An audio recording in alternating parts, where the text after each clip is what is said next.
അടുത്ത നമ്മൾ IPC8D ആണ് ഡിസ്കസ് ചെയ്യുന്നത്.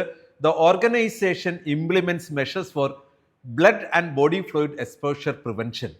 നമുക്ക് പേഴ്സണൽ പ്രൊട്ടക്ഷൻ എക്യുപ്മെൻറ്റ്സ് വളരെ ഇമ്പോർട്ടൻ്റ് ആണ്. അത് ഗ്ലൗ മുതൽ PP കിറ്റ് വരെയുള്ള പല കാര്യങ്ങളിൽ നമുക്ക് ഒരു നീഡിൽ ഇഞ്ചുറിയൊക്കെ പ്രിവെൻറ്റ് ചെയ്യാനായിട്ട് സേഫ് പ്രാക്ടീസസ്, ഒരു നീഡിൽ പിക്കൊക്കെ ഉണ്ടാകാതിരിക്കാനായിട്ട് ഉള്ള ആൾട്ടർനേറ്റീവ്സ് എപ്പോഴും ചിന്തയിലുണ്ടാവണം.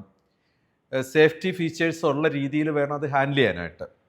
നേരത്തെ പറഞ്ഞത് സെയിം കാര്യം ഇവിടെയുണ്ട്. നമുക്ക് കൃത്യമായി നമ്മുടെ ഓർഗനൈസേഷനിൽ ഒരു കോമൺ സെൻസ് ഉപയോഗിച്ചുകൊണ്ട് ഇത്തരത്തിലുള്ള കാര്യങ്ങളെ പ്രൊട്ടക്റ്റ് ചെയ്യാനായിട്ട് കഴിയണം. Organisation implements measures for blood and body fluid exposure prevention.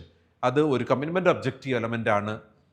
നമ്മളിവിടെ ഡോക്യുമെൻറ്റേഷൻസ് ഇതിനു വേണ്ടി ആവശ്യപ്പെടുന്നില്ലെങ്കിൽ പോലും നമ്മൾ അതൊരു വ്യക്തമായ നല്ല പ്രാക്ടീസ് ഉണ്ടാവണം. ഇതിനെക്കുറിച്ച് അവയർനെസ്സാണ് ആവശ്യം. ഏത് സാഹചര്യങ്ങളിലാണ് ഈ ഒരു എക്സ്പോഷർ പ്രിവെൻഷൻ നമുക്ക് ഹാൻഡിൽ ചെയ്യാൻ പറ്റുന്നത്, എങ്ങനെ ഹാൻഡിൽ ചെയ്യണം എന്നതിനെക്കുറിച്ച് ഒത്തിരി സാധ്യതകൾ ഓരോ ദിവസവും നമ്മുടെ മുമ്പിലേക്ക് എത്തുന്നുണ്ട്. എസ്പെഷ്യലി പേഷ്യൻ്റ് കെയറിൽ ഡയറക്റ്റ് ഇൻവോൾവ് ചെയ്യുന്ന മനുഷ്യർ വളരെ ശ്രദ്ധയോടെ ഇത്തരത്തിലുള്ള ഒരു നീഡിൽ ഇഞ്ചുറി സാധ്യതയൊക്കെ നമ്മളൊരു പേഴ്സണൽ പ്രൊട്ടക്ഷൻ എക്യുപ്മെൻറ്റ്സ് അത് നമ്മളെ ഒരു prevention of blood and body fluid എക്സ്പോഷറിൽ സഹായിക്കുന്നതായിട്ടായിരിക്കും വരുന്നത്. സോ നാലാമത്തെ ഒബ്ജക്റ്റീവ് എലമെൻറ്റ് ഏത് organisation takes action to prevent or reduce health care associated infection in സ്റ്റാഫിൽ വളരെ ഇമ്പോർട്ടൻ്റ് ആയിട്ടുള്ള ഒരു ഒബ്ജക്റ്റീവ് എലമെൻ്റ് ആണ് 8D. The organisation implements measures for blood and body fluid exposure prevention.